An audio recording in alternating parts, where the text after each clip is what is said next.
Assalamualaikum warahmatullahi wabarakatuh. Salam bahagia. Pada kesempatan kali ini saya akan mempresentasikan video koneksi antar materi, yaitu kesimpulan dan refleksi modul 1.1 Refleksi Pendidikan Nasional dari Ki Hajar Dewantara. Perkenalkan, nama saya Retno Ayu Widianti dan saya merupakan CGP Angkatan 7 yang berasal dari SMKN 36 Jakarta. SMKN 36 Jakarta adalah sebuah sekolah menengah kejuruan negeri yang terletak di pesisir Jakarta. Selama 11 tahun saya mengabdikan diri dengan mengajar bahasa Inggris di sekolah ini. Sekolah dengan 8 program keahlian yang berbeda satu sama lain, yang berisi ratusan anak dengan latar belakang ekonomi yang hampir sama, yakni kelas bawah. Karakter kebanyakan siswa yang saya ajar adalah keras, susah diatur, serta bermotivasi rendah. Kemampuan kognitif mereka begitu beragam. Ada yang luar biasa baik, namun banyak pula yang tidak mampu mengikuti materi yang harusnya mereka kuasai sebagai lulusan SMP. Tentunya hal ini menjadi momok bagi saya. Selama menjadi pendidik, saya memiliki beberapa persepsi lama, yaitu pertama, tuntutan kompetensi inti dan kompetensi dasar yang harus dipenuhi. Saya tergopoh-gopoh mengejar tuntutan KIKD yang harus dikuasai siswa. Kedua, ada beban ujian nasional yang selama bertahun-tahun mengganggu pembelajaran di kelas, karena pembelajaran berorientasi pada hasil ujian nasional. Ketiga, saya selalu beranggapan bahwa guru mengetahui mana yang terbaik untuk siswa. Keempat, tidak perlu semua materi pelajaran dikuasai siswa, tetapi ada batas minimum yang harus mereka selesaikan. Dan yang terakhir, saya beranggapan bahwa siswa harus mengikuti semua perkataan guru agar bisa berperforma baik. Hal ini semata-mata demi kebaikan mereka. Maka dari itu, semua pembelajaran yang saya rancang adalah karena hasil dan persepsi saya sendiri. Hal ini begitu berbeda karena saya memikirkan bahwa sejatinya semua anak-anak itu pada dasarnya bahagia di awalnya. Kenapa mereka harus terus dituntut dan kenapa mereka harus menanggung beban pembelajaran yang begitu berat? Hal ini menghantui saya bertahun-tahun sampai saya menerima materi dari pendidikan guru penggerak.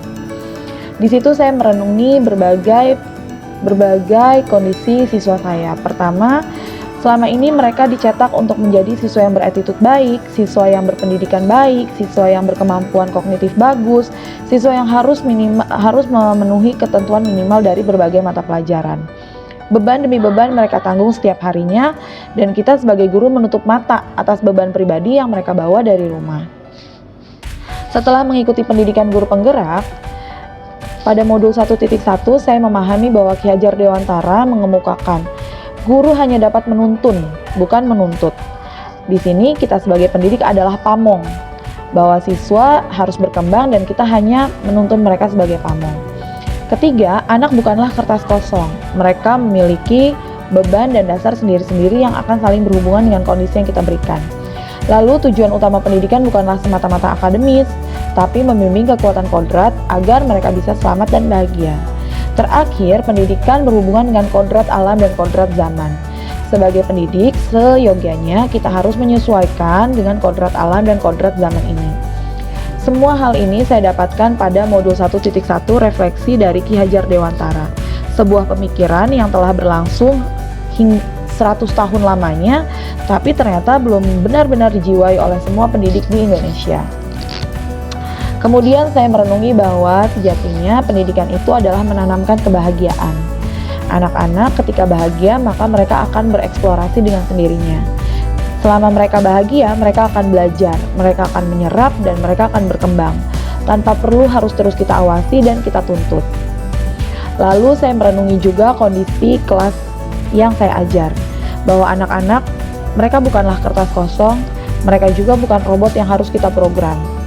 Mereka bukanlah benda-benda yang harus kita cetak agar sesuai dengan tuntutan yang kita inginkan. Mereka juga memiliki bekal masing-masing dan itulah yang harus kita tebalkan, yang baik dan yang buruk harus kita suramkan. Kemudian, strategi yang akan saya kembangkan adalah pertama, saya harus mendengar lebih banyak dari siswa, mendengar apa kemauan mereka, mendengar apa yang mereka inginkan. Kedua, saya harus mulai membahagiakan proses pembelajaran. Ketika proses pembelajaran sudah bahagia, maka siswa akan dengan sendirinya mengembangkan diri walaupun tidak saya tuntut. Ketiga, saya harus menyesuaikan materi dengan kodrat alam dan kodrat zaman. Mungkin ini adalah waktunya untuk mempelajari apa yang mereka sukai, games, lagu, dan lain-lain. Lalu yang keempat, saya harus meninggalkan tuntutan. Mungkin siswa ini akan berhasil di bidang lainnya, bukan bahasa Inggris yang saya ajar. Lalu yang kelima, saya harus mulai menguji cobakan berbagai metode pembelajaran yang menyenangkan. Selama ini saya menggunakan metode pembelajaran yang saya pikir teacher-centered, tapi ternyata semua tuntutan itu juga berasal dari teacher, berasal dari saya.